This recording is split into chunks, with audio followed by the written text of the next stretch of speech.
aquí con Leslie, dueña y fundadora de Palazzo. 15 años nada más de experiencia en la industria de la construcción, más de 200,000 metros construidos y 300 viviendas entregadas.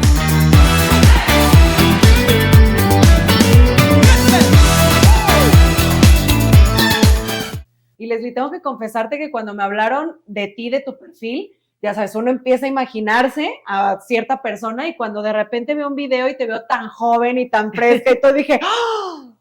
Yo quiero conocerla ya en vivo y poderle hacer N cantidad de preguntas porque me encantó verte pues en una edad que yo la verdad te imaginé mucho más grande. Entonces fue como mi impresión inicial. Y ya que te vi dije, no, es muy joven, muy joven. No, muchas gracias más bien aquí por tenerme y recibirme con ustedes y pues es un placer y un honor y espero cumplir la expectativa ahí de la edad que me estás platicando. Pues bueno, sí, de todas maneras yo estoy acá calculando menos años, se dice sí, muchísimas gracias, ¿no?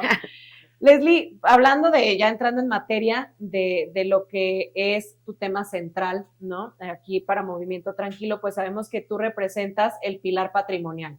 Y es un dilema, yo tengo 34 años, mi esposo tiene 36 y la verdad es que me sentí muy identificada con este dilema de comprar o no casa y creo que toda la audiencia que va a escuchar esta entrevista pues también le puede servir bastante. Entonces, quiero hacerte una primera pregunta y te voy a contar una anécdota rápida, ¿no? Claro. En mi podcast tuve al dueño de una empresa de inversiones y en este podcast él mencionaba, ¿no? Que pues nuestros papás por muchos años estaban decididos en comprar casa, ¿no? O sea, casi cumplían la mayoría de edad y decían, ya tengo que estar pensando en comprar casa.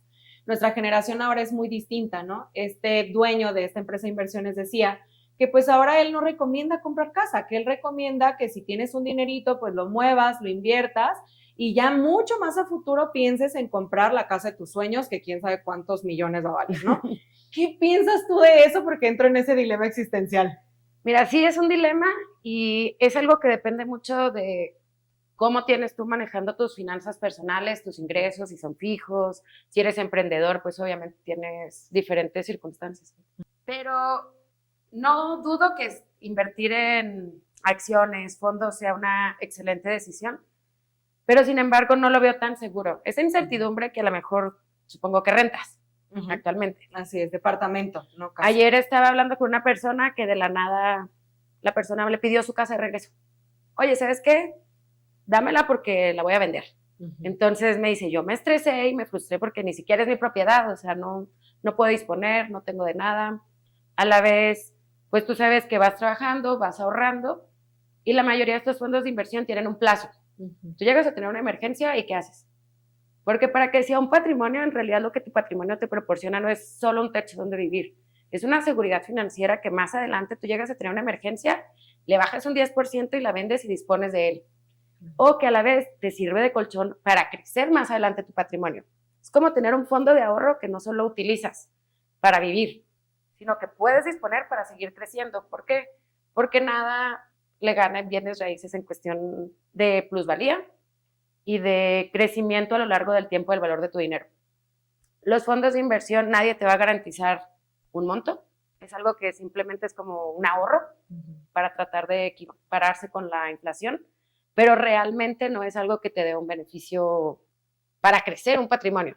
Es algo que yo difiero ahí un poquito. Estoy a favor de ellos más adelante en otra etapa, pero yo recomiendo primero asegura tu familia, asegura tu vida, asegura todos tus ahorros y tus 15, 20 años que las personas llevamos trabajando, pues a lo mejor hay que primero tenerlos en algo que puedas disponer de él más adelante. Algo macizo. Pues es que es algo que legalmente tú lo puedes estructurar para que tú puedas disponer de él, para que lo puedas heredar, para que lo puedas pasar. Supongo que pues tienes una bebé, tienes que tener alguna certidumbre de, oye, pues mi hija más adelante, si yo me quedo sin trabajo, bueno, mínimo tengo donde vivir. Claro. Entonces, tampoco estoy en contra de personas que rentan y tienen patrimonio lejos. O sea, hay personas que empiezan haciéndose de casas más pequeñas, que a lo mejor ellos habitan unas más grandes, pero simplemente es ir como haciendo alguna alcancía que cada vez va creciendo por bonches más amplios. Bien, me encanta. Y fíjate, esto me lleva a la siguiente pregunta, ¿no? De ahorita que ha surgido este cambio de mentalidad en las nuevas generaciones, ¿no? Millennials para acá. ¿Crees que este cambio de mentalidad de no, primero quiero hacer N cantidad de cosas antes de comprar casa, Bien identificada yo, ¿no? Entonces, ¿crees que es un cambio más económico o emocional? Mira, realmente son los dos, pero yo le voy más a lo emocional. Porque si tú le preguntas a tu papá te va a decir, no te tocó la crisis del 80, no te tocó la del 94, la inflación, esas sí eran inflaciones del 200%, el dólar se nos iba. Realmente no es que es una economía, todo es cíclico, todo el tiempo va a haber crisis, todo el tiempo va a haber booms, y en las crisis hay oportunidades. Entonces realmente no es que todos los precios suban, sino que sí generacionalmente, yo sí identifico de la población económicamente activa en México, de los 50 y tantos millones, de 27 a 42 años es el 60% de esa fuerza. Ok. De los 27 a los 42 son los millennials. Entonces todos ellos venimos de una generación de mejor hasta que encuentre un trabajo que me haga sentir bien. Quiero viajar, quiero conocer. Ahorita me voy a tomar años sabáticos. Quiero irme a hacer home office a Tulum. No está mal, claro que el bienestar debe de incurrir ahí. El tema está en que cuando llegas a una época en los 30, que la mayoría llega a un choque a los 30 y dice, caray, quiero una casa, quiero una propiedad, no solo quiero mi carro, y te empiezas a dar cuenta de que traes 10 años de desfase con las personas que empezaron a ahorrar hace 10. Sí. Entonces, no está peleado viajar con tener un patrimonio, pero yo recuerdo perfectamente, en mi caso de mi familia, que mi papá no fuimos de vacaciones hasta los 10 años. El día que él compró una casa, el siguiente año fuimos de vacaciones. Él dijo, primero mi casa, primero mis hijos, y ahora sí, vamos a pasárnosla bien. Como que hay prioridades que yo creo que no están peleadas una con otra, pero que sí debería de haber más prioridad sobre cuidarte financieramente. Olvídate de comprar casa, cuidar tus finanzas personales primero. Y creo que también un punto de inspiración pudo haber sido incluso tu papá, ¿no? Porque también en el caso de mi papá fue educación privada y casa, ¿no? Esa era su prioridad ante todo, ¿no? Entonces creo que también crecemos con eso y ahorita te voy a ser sincera, ¿eh? De repente mi esposo y yo creo que la mayor preocupación o presión que a veces sentimos es de decir, nuestros papás a nuestra edad tenían, pero que la casa, pero que aparte ya estaban pensando en a lo mejor un segundo bien inmueble, entonces entramos como en este shock, ¿no? Y me lleva a otra pregunta que precisamente, ahorita que decías, ¿no? De home office en Tulum, etcétera, etcétera, ponemos mucho los millennials este tema de la autorrealización. No, es que me voy a esperar a encontrar el trabajo de mis sueños. Ahorita lo acabas de decir como si casi me estuvieras leyendo acá las preguntas. ¿Qué recomendación pudieras darle para toda la audiencia que nos está escuchando de cómo poder equilibrar precisamente esa autorrealización con el tema de la seguridad patrimonial? Porque sí coincido contigo en que incluso la palabra seguridad tiene mucho trasfondo, ¿no? Entonces, ¿cómo poder equilibrar estas dos cosas? No renunciar a una, como tu papá, de que te llevó de vacaciones hasta los 10 años. ¿Cómo poder equilibrar estos dos puntos? Honestamente, yo creo que son finanzas personales. O sea, si fuera por mí, yo haría que fuera obligatorio en prepa y en carrera salir con administración financiera básica. ¿Por qué? Porque realmente, pues, todos de algo han vivido. O sea, tienes tu trabajo, tienes tus vacaciones y todo. Pero hay mucha desinformación, tanto de finanzas personales, qué tanto ahorrar, dónde ahorras. A lo mejor no vas a llegar de jalón a comprarte una casa, pero si puedes ir ahorrando para comprar un enganche, eso sí lo puedes a lo mejor mantener en un fondo de inversión que tú digas, 2, 3 años ahí en lo que puedo ir brincando. Y yo siento que es más una falta de interés por conocer sobre el tema. En cambio, el día que tú te organizas, hay personas que realmente no saben ni cuánto ganan ni cuánto gastan. A ellos le dan. No saben sus fechas de corte de las tarjetas. Entonces, pues yo empezaría por ahí. Primero organízate tú, ve verdaderamente tu esposo y tú, cómo se coordinan, cuánto ganan, de qué pueden disponer, los bonos, cosas así, para poder entonces organizarte, saber dónde estás y saber qué tipo de riesgos y medidas puedes tomar. ¿Crees que entonces el principal obstáculo para lograr una seguridad patrimonial es la falta de educación en finanzas personales? La falta de educación e interés, porque ponle que no te dieron en la escuela. No sé. Pero está YouTube. Pero está YouTube gratis todos los días. Hay muchos ejecutivos, por ejemplo, hay una falacia de que lo que decíamos, comprar una casa está imposible. No está imposible, pero ocupas dos cosas, informarte y ponerte en acción. Ok, ya me informé, ya sé dónde, porque no solo son los productos como si una casa, que si un depa, cosas así, también hay productos financieros y formas. A veces te abruma la idea de pensar en el monto total de la vivienda, cuando hay muchas opciones de financiamiento en preventa, hay hipotecas, hay créditos Infonavit, o sea, realmente, si tienes interés, pues, ok, ponte en acción. Investiga, infórmate. Mi pregunta también referido a esto es, ¿cómo hacerlo más alcanzable? ¿No? Ahorita mencionaste diferentes herramientas, ¿no? A ver, pensar en una hipoteca, pensar en un crédito de Infonavit, ¿nos puedas desglosar un poquito más estos aspectos para que también las personas que lo estemos escuchando digamos, entiendo que sí puede ser más alcanzable gracias a que Leslie me acaba de aportar esto? Mira, yo lo dividiría en 3 pasos que yo veo. Primero que nada, tienes que tener la intención. Al momento de comprar una propiedad, puedes pensar, ¿la voy a habitar? ¿No la voy a habitar? A lo mejor es un dinero que va a recibir, a lo mejor mis papás me la van a dar, o la vamos a comprar en conjunto mi esposo y yo. O sea, ¿qué intención tienes al momento de adquirirla? Porque no siempre tiene que ser tu casa habitación.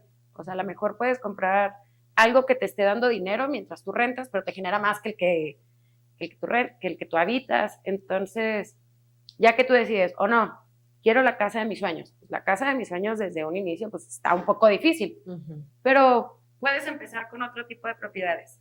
De ahí yo me diría, ok, esto es lo que quiero, ¿dónde lo compro?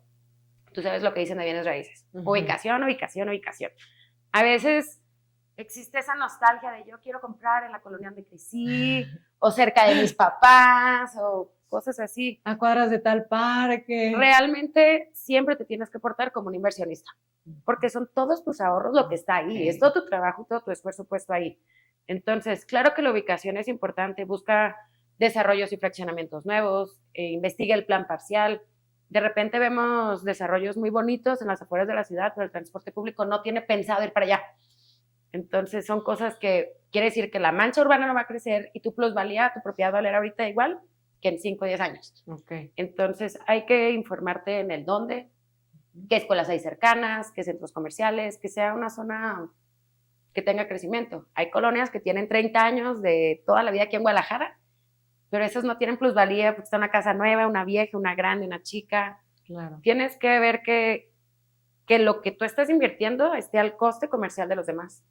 Mi papá dice algo, nunca hay que ser el rico de la colonia. Porque hay personas que dicen, es más barato un terreno allá, me voy a comprar 2 y voy a hacer mi casota y así. Financieramente no es bueno, porque el día que lo vendas, pues las personas no te lo van a pagar, porque el mercado no da para ese. El alrededor no llega a lo que tú construiste. Entonces, ya que tienes tu intención, tu dónde, ok, ¿cómo? El cómo, el si compras en preventa, terminado, con crédito, ¿no? Ese sí ya te preguntas a ti mismo, a ver, ¿cuánto tengo ahorrado? ¿De qué dispongo? ¿Algún préstamo? ¿Qué opciones hay? Y ya el cómo va muy enfocado a tu capacidad de pago. Me puedo comprometer a largo plazo. Si tú dices, oye, yo puedo juntar un enganche, no sé, hablando de una propiedad de 4 millones, de 1 millón, me va a tomar 2 años juntarlo. Y en 2 años que lo tenga, y dices, bueno, pues entonces a lo mejor compro algo en preventa, voy a tener acceso a una propiedad más grande, de mayor valor, sin que estar pagando los intereses que te ocasiona una hipoteca. O también dices, oye, yo tengo ya el crédito y tengo un trabajo fijo y estable, comprométete con una hipoteca, no hay ningún tema. Claro. Entonces, en base a tu perfil, pues es el tipo de propiedad que deberías de hacerlo. Entonces, intención, dónde y cómo. Así me iría yo en ese orden. Ay, creo que al rato que vea esta entrevista a mi esposo le voy a decir, tenemos tarea. Leslie, esta es buenísima, ¿eh? A ver, platícame de un caso que tú te acuerdes, que ahorita nos estás comentando, ¿no? Seguridad patrimonial, pues significa que tú ya estás pensando a largo plazo, que evidentemente te vas a sentir tranquilo con poder tener esa propiedad, etcétera, etcétera, etcétera. Platícanos un caso, el más memorable que recuerdes de un cliente que de un inicio, pues no pintaba para lograrlo, pero que con todas estas recomendaciones pudo hacerlo y lo logró y hoy en día no tiene solo una propiedad, sino varias, ¿no? A ver, platícanos, no nos digas nombre, pero cuéntanos el chisme. Realmente mi empresa, creo que gran parte de su crecimiento es porque atendemos clientes que no son el cliente perfilado para cualquier otra constructora.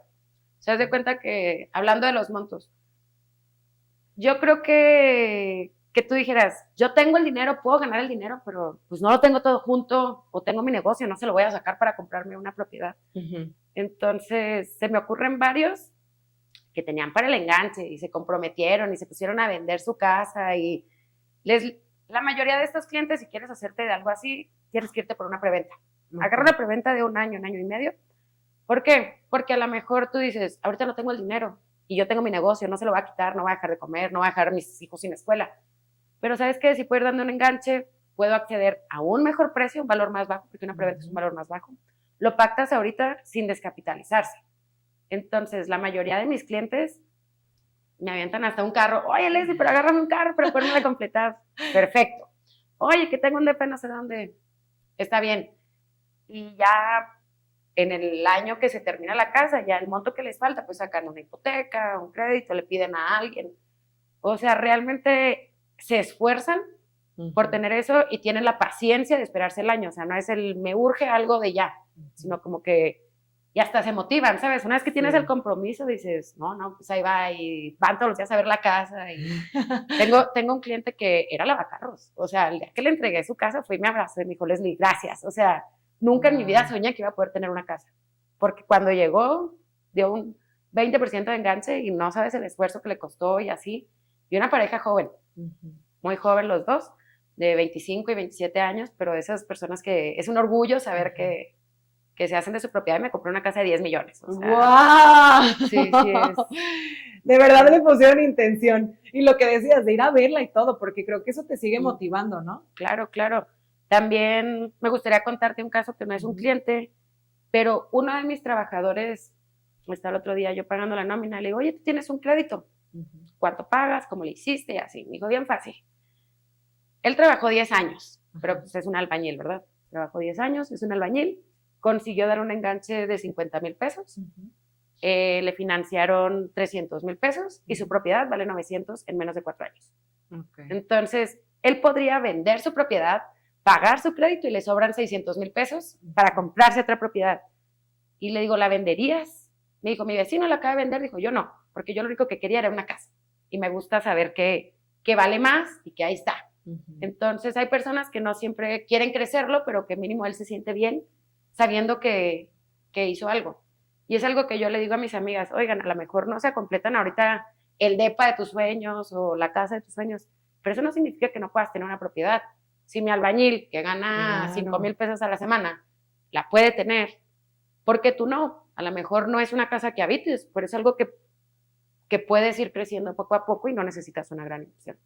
Sí, porque considero que siempre asociamos el tema de tener casa con voy a tener esta casa porque yo quiero habitar ahí, ¿no? Exactamente. Y luego, acto seguido, piensas en la casa de tus sueños, que claro que la quieres con un jardín atrás y que el perro esté ahí, entonces ya empiezas tú a pensar en esa casa y pues son muy costosas, ¿no? Entonces creo que siempre asociamos el tener una casa con la casa de mis sueños y no necesariamente tendría que ser así, ¿no? Con lo que ahorita nos estás diciendo, que me parece brillante también y que es una alternativa que no lo había pensado.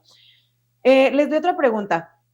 ¿Dónde puede encontrar la gente información para que puedan ir tomando estas acciones pequeñitas, ¿no? Cuando nos da miedo a lo mejor el enfrentarnos a sí poder lograr comprar una casa, sea para habitarla o no. ¿Dónde podemos encontrar información de valor que te lleve a hacer esta planificación, estas acciones pequeñitas para lograrlo? Sí, es una buena pregunta. Muchos de tus asesores podrían ser. Yo empezaría por empezar a buscar terrenos, empezar a buscar casas, porque las mismas desarrolladoras se encargan de educarte como cliente. Porque ellas son las más interesadas en que tú puedas acceder, en saber cómo traes tu dinero, qué opciones tienes, qué buscas. Al cuestionarte ellos ese perfil, tú mismo te preguntas y te educas a ti mismo. Puedes ir con tu ejecutivo al banco, oye, quiero saber qué opciones de créditos hipotecarios hay, en cuántos años, cuánto está la tasa, qué valor me prestan, porque sí, Internet pues es un ramo muy amplio y no toda la información es fidedigna. También yo recomiendo asesorarte fiscal y legalmente, porque no todo es el dinero. O sea, tienes que revisar dónde vas a comprar, que esté jurídicamente bien constituido régimen en condominio, la propiedad, que la empresa que te venda tenga la capacidad para venderte. Hay muchos fraudes que van involucrados en los bienes raíces. Sí. Legalmente y contablemente a veces es mejor comprarla, tú y tu esposo le sale mejor que que si la dejan solo a nombre de uno. O sea, hay muchas cuestiones ahí que hay que asesorarte, que pues sí, entre amigos, abogados, si ocupas a tu contador. Sí es un ramo amplio, pero mientras más informado, claro que vas a tomar una decisión más sabia e inteligente. Y revisar exhaustivamente los contratos también. Te voy a poner un ejemplo de una amiga mía aquí en Guadalajara, contrato también de preventa, y el mismo contrato se cuenta, yo no soy abogada, pero el contrato estaba redactado de una forma que traía como hasta un candado, ¿no? De atraparla en el momento de compra en preventa, si ellos entregaban o no entregaban. Entonces, me decís que cómo saberlo. Y creo que ahí es importante el rol del abogado, ¿no? Que te ayude, que lea el contrato, que te explique, que te diga, y no tenerle miedo también a preguntar, ¿cierto? Claro. Mira, en cuestión de la preventa, más que el contrato, yo me iría por investigar a la desarrolladora. Ok, ese Porque es buen tip. las desarrolladoras siempre se van a proteger. ¿Por qué? Porque también construir y desarrollar es algo muy inestable, la economía y todo lo demás. Pero si tú investigas a la desarrolladora, ves qué otros proyectos han hecho, ves cómo han quedado, es su mejor currículum. Sí. A lo mejor el contrato los protege, pero lo que verdaderamente los protege es su reputación. Entonces, yo diría, oye, ¿quién más le ha comprado? Quiero ver otros desarrollos que han construido. Okay. Hay unas que son famosas porque nunca te escrituran, o porque se tardan mucho, o hay otras que cobran intereses el día que no les pagues, el interés tras interés. Entonces, pues ahí sí te digo, oye, ten cuidado con estas, porque si te van a entregar son muy buenas, pero ellos se protegen y activan sobre de ti sobre intereses. Entonces, yo sí iría más que por el contrato. Digo, claro que hay que leerlo, pero no te lo van a modificar. O sea, está muy difícil que le cambien una cláusula o cosas así. Pero en cambio, si tú ves que es alguien serio, que es una reputación, que tiene muchos desarrollos, quién está detrás, quién es el dueño, quién te lo está comercializando, eso también importa. Y eso da mucha seguridad y tranquilidad al momento. Porque sí, tú compras ahorita y en 3 años te entregan. No puedes vivir 3 años inestable. Claro. Inestable ahí. Buscar cláusulas como, oye, te voy a ir dando sobre avance de obra. Hay unas que dicen, ok, cuando yo llegue a tal nivel, vas a otro monto, para que tú no estés comprometido a dar sin estar viendo el avance de que se está realizando el proyecto. Haciendo algo, no que está el hoyo nada más ahí, ¿no? Hay muchas preguntas que a mí me gusta hacer. Por ejemplo, yo soy metiche, hago mi street shopping todo el tiempo. Entonces yo les pregunto, oye, ¿qué porcentaje tienen vendido de la torre? El 100. Y yo, ¿cómo? O sea, si tú vas y es un desarrollo que le faltan 3, 4 años y te dicen que tienen arriba el 60% vendido, nunca inviertas, porque financieramente esa torre se va a atorar. Es seguro. ¿Por qué? Porque no dejaste un margen para el crecimiento de cada año en enero de los materiales, no dejaste un margen para la inflación, no tienen plusvalía, los clientes te dan un 20%, esos que te dicen, dame el 20 y el 80 al final. Hay una etapa, como ya cuando está a la mitad de la torre, que no hay tema, pero al inicio, pues con un 20% no vas a construir, y si ya vendiste todo, ¿con qué se va a hacer? El banco te presta al final, no te presta al inicio. Entonces, son cuestiones que yo investigaría más antes que comprometerte para ya saber si puedes ir con la desarrolladora. Ese tip me encantó, porque sí creo que la reputación es fundamental, ¿no? Entonces, irte por la reputación de la constructora, para que tomen nota. Y importante, digo, tú con la experiencia haces un mystery shopper, pero creo que también es labor de uno llegar, ver si todo te cuadra y al mismo tiempo investigar la reputación, ¿no? Entonces creo que es una excelente recomendación. Muchas gracias, Leslie, ahí esa también me la llevo de tarea. Leslie, esta pronto te va a gustar. Leslie, ¿cómo crees que el concepto de seguridad patrimonial puede beneficiar a una persona a nivel emocional, a nivel mental, para sentirse tranquilos? Claro, es una muy buena pregunta, realmente, porque no es el bien tal cual ni el dinero, sino es la sensación que te ocasiona saber que tienes una certidumbre sobre todo tu esfuerzo está puesto en un lugar donde tú sabes que puedes disponer de él, que no se lo van a llevar mañana, que no te estafaron. Yo creo que es algo que te da mucha certidumbre y seguridad y tranquilidad. Es lo que decíamos, cuando llegas a los 30 y empiezas a ver los precios caros y esto y el otro, claro que es abrumador y te estresa y te preocupa y a la vez, cada vez como que lo sientes más difícil y es como una bola de nieve. Ajá. Que no puedes parar, además. Exacto, que no puedes parar y que mentalmente es muy cansado. O sea, si de por sí es un reto financiero y de arduo trabajo, mentalmente es difícil. Entonces, pues igual, a ver, platícame tú cómo te sientes. O sea, es algo que tú traes como meta. Claro. Independientemente de que en México exista esa percepción de que debes de tener una casa, debes de comprar una casa, yo creo que sí, claro que te da una satisfacción respirar y decir, al menos esta parte está cubierta. Mañana, si me suben la renta, si me cambian, si me quedo sin trabajo, mi casa aquí está. Y creo que eso es algo que vale mucho la pena cuidar y buscar. Sí. Sí, porque fíjate que yo ahora que tuve a mi hija, sí creo que empiezas a visualizarlo ya de una manera distinta, ¿no? Entonces, te hago esta pregunta porque creo que sí a nivel mental y a nivel emocional, el ir tomando buenas decisiones hace toda la diferencia, ¿no? Y ahí voy a preguntarte algo que sé que puede ser muy ambiguo, pero creo que sí ayuda también que alguien te lo diga, ¿no? Uh-huh. ¿Cómo saber cuál es como ese momento exacto en donde ya puedo empezar a pensar en adquirir una propiedad? Yo creo que desde que empiezas a trabajar debes empezar a pensar. A lo mejor no la vas a adquirir, todavía no lo traes, pero claro que te vas preparando desde un inicio. O sea, si en 10 años, pues obvio tú dices, ay, si hubiera empezado a ahorrar hace 5, Claro. ya te sentirías mucho mejor. Por ejemplo, te quisiera dar una estadística aquí en México. Tú ves, claro que si tú quieres comprar algo, el primer lugar que vas a buscar va a ser Internet. Uh-huh. Los buscadores de inmuebles aquí en México reciben al mes 900,000 búsquedas y solo el 10% es para compra. El 90% renta. Imagínate, ni siquiera hay un interés tan fuerte, porque la mayoría de la gente se ve incapaz de rentar. Cuando las rentas, la mayoría son del monto de una hipoteca. A veces son hasta más caras. Sí. Entonces, sí, yo creo que desde que empiezas a buscar menos, pues ya hay un desfase mental contra real, porque realmente la gente sí lo paga, solo no lo hace financieramente estructurado para quedarse con la propiedad. Ay, esa parte que acabas de decir está bien fuerte porque te voy a platicar, ¿no? Lo que ahorita mi esposo y yo pagamos de renta en donde vivimos. Una tía tiene su casa en donde están terminando de pagar su hipoteca. Uh-huh. Y ella me decía que lo que ellos pagan de hipoteca es menos que lo que yo estoy pagando ahorita de renta, ¿no? Entonces, claro, adquirieron la propiedad, no recuerdo si hace como 12, 14 años por ahí, pero bueno, la comparativa es donde ya te hace más consciente decir, a ver, tú estás disponiendo ahorita de dinero para pagar una renta, ¿no? ¿Por qué no irlo pensando hacia un futuro para un ahorro, para dar un enganche, etc, etc, etc? Entonces, no, y hasta fiscalmente, una renta es deducible una renta no es deducible.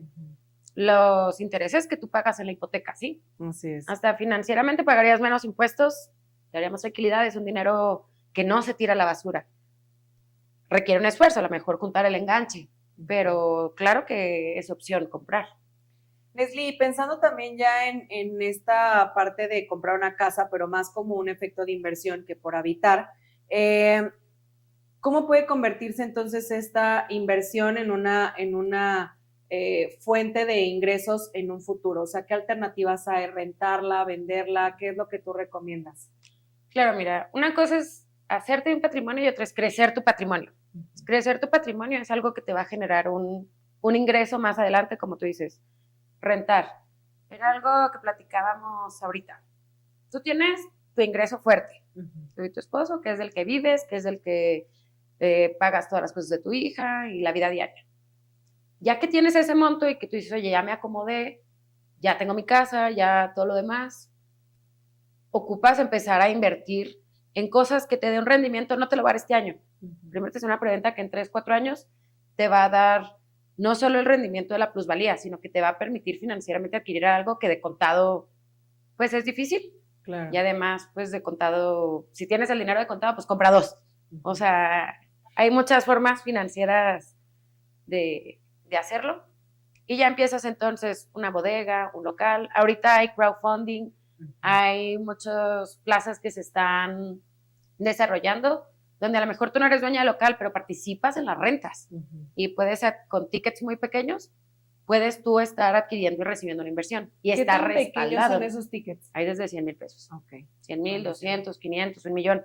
En base a eso es la proporción que recibes.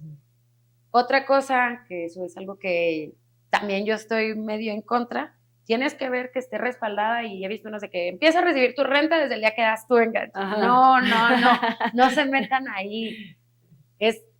Solo piénsenlo, al momento en que tú le das tu dinero a alguien más, que tú trabajaste y te esforzaste, tiene que ser conservador y el rendimiento tiene que ser conservador. No esperes recibir el dinero mañana.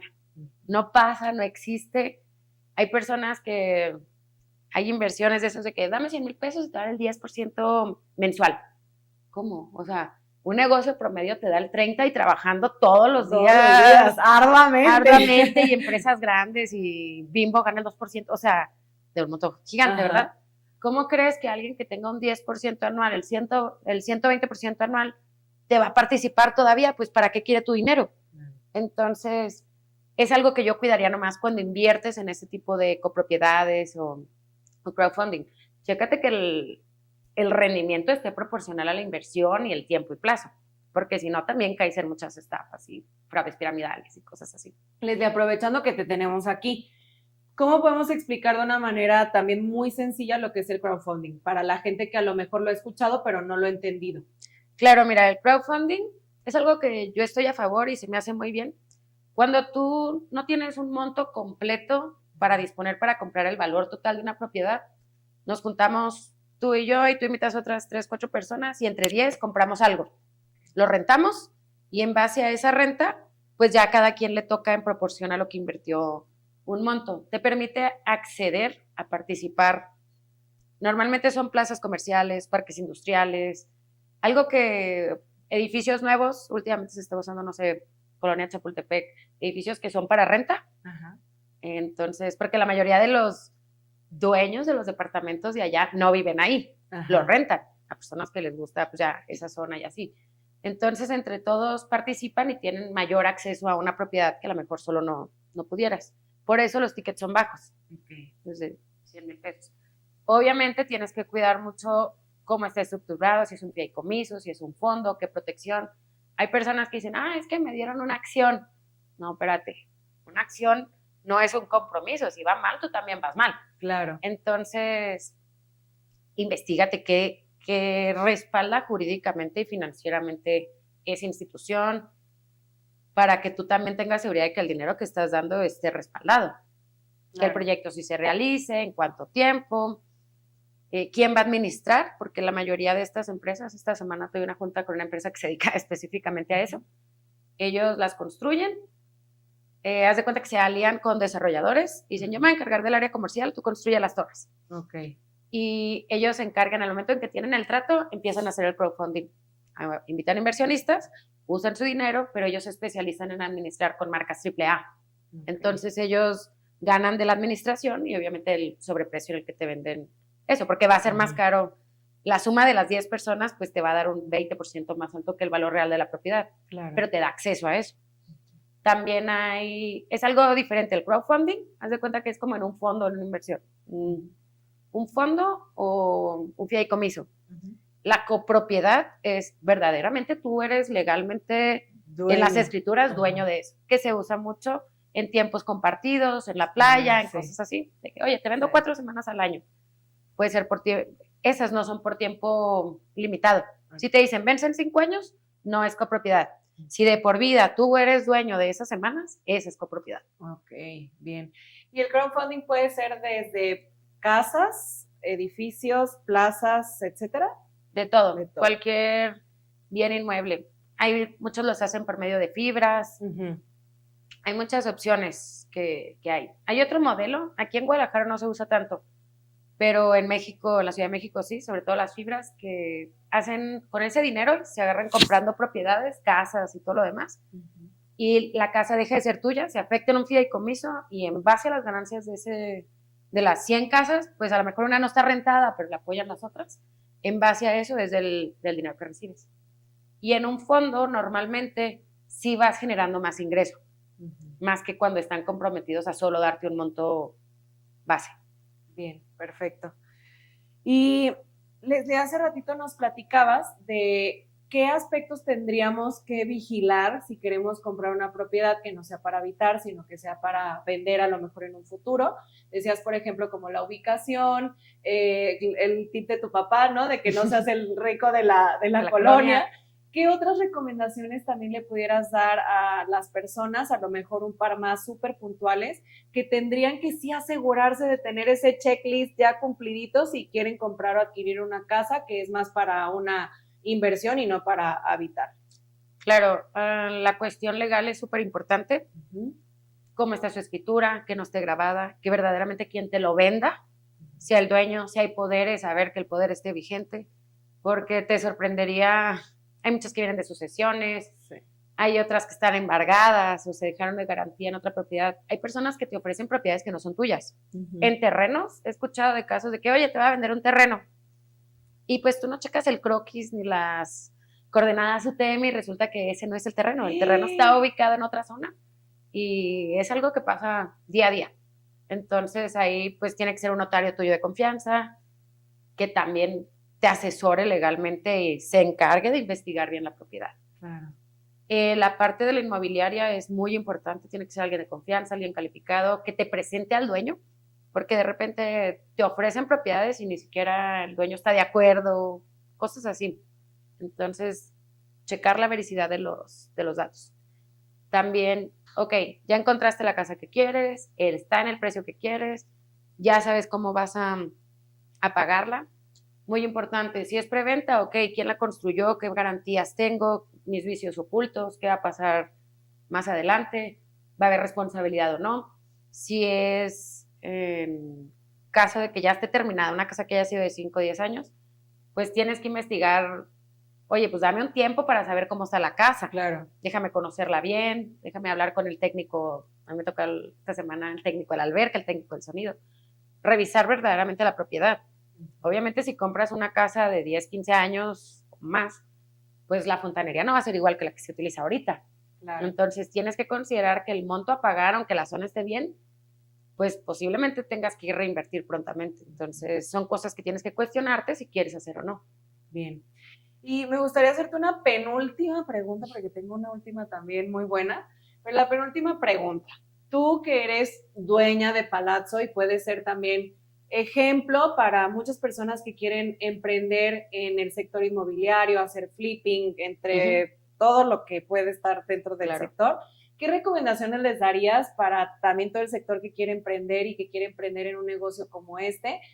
Al final tú tienes también cierta experiencia ya con Palazzo, entonces, ¿qué recomendaciones le pudieras dar a estas personas emprendedoras? Mira, la mayoría, si tú eres emprendedor y tienes tu negocio, que no tengas algo fijo, vete por la preventa.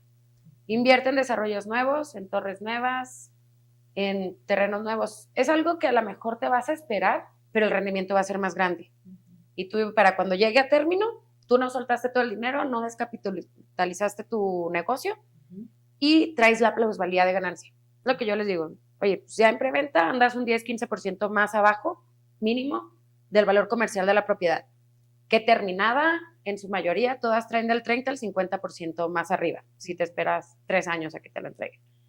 Y tú vacías un 20% y ya traes un 15% de ganancia y para cuando vas en el año y medio, ya vas otro 30% de ganancia y tú no has dado ni el 50%. Wow. Entonces, nosotros la empresa la tenemos dividida en dos, por ejemplo. Tenemos la constructora de las casas, que son negocios que duras un año en construcción, un año en la preventa o lo que se tarda en terminar. Y tratamos con personas que ellos quieren su casa y están diseñando su casa. Pero en las torres, todos son inversionistas. Todas son personas que me dicen, ¿cuánto te tardas? 3 años, perfecto. Yo me voy con calma, es algo que yo me puedo comprometer, que me puedo organizar, no voy a soltar todo el dinero. Y originalmente todos ellos lo ven como inversión para rentar más adelante o vender. Entonces, chécate también que sea preventa, porque si compras al final, pues a lo mejor te vas a apoyar de un crédito, pero la ganancia no va a ser tan amplia. Claro. Entonces, no hay nada como llegar pronto a un desarrollo. Tú así empezaste, Leslie, digo, me genera curiosidad, ¿a qué edad empezaste y cómo fue que de ahí dijiste? La verdad es que era lo que les comentaba. Hoy voy a emprender. Yo soy muy arriesgada, pero igual y porque yo lo vi toda la vida con mi familia. O sea, mi familia siempre se dedicaba a la construcción. Mi papá es arquitecto y él compraba los terrenos y empezó a construir, pero siempre la gente quería las casas que habitábamos. Okay. Entonces, yo desde chiquita me tocaba de que un domingo, tocaban la puerta y nos vendes tu casa. Y la verdad es que mi papá es muy buen arquitecto. Entonces, vendes tu casa y pues, en tanto, órale, y a vivir de renta y a trabajar el dinero 1 o 2 años hasta volver a tener una casa y ya tener más dinero para trabajar. Así como yo me crié así, yo soy muy arriesgada en ese aspecto. Me he mudado 37 veces de casa. ¡Wow! Entonces, normalmente, pero sí te digo, si me dices, mi primera casa y la casa que tengo ahorita, pues es más del 500% lo que yo he tenido, y ahorita pues tengo mi casa y tengo mis inversiones y tengo mis depas y tengo varias cosas. Yo lo recomiendo porque, digo, pues yo construyo, entonces yo voy, me la rifo en 1 o 2 años en un departamento de renta y termino una casa. Cuando termino la casa, la habito 1 o 2 años y siempre llega alguien. ¿Me vendes tu casa? Y yo, no, te construyo una. No, véndeme la tuya. Porque pues evidentemente las equipas, las dejas bonitas y cosas así.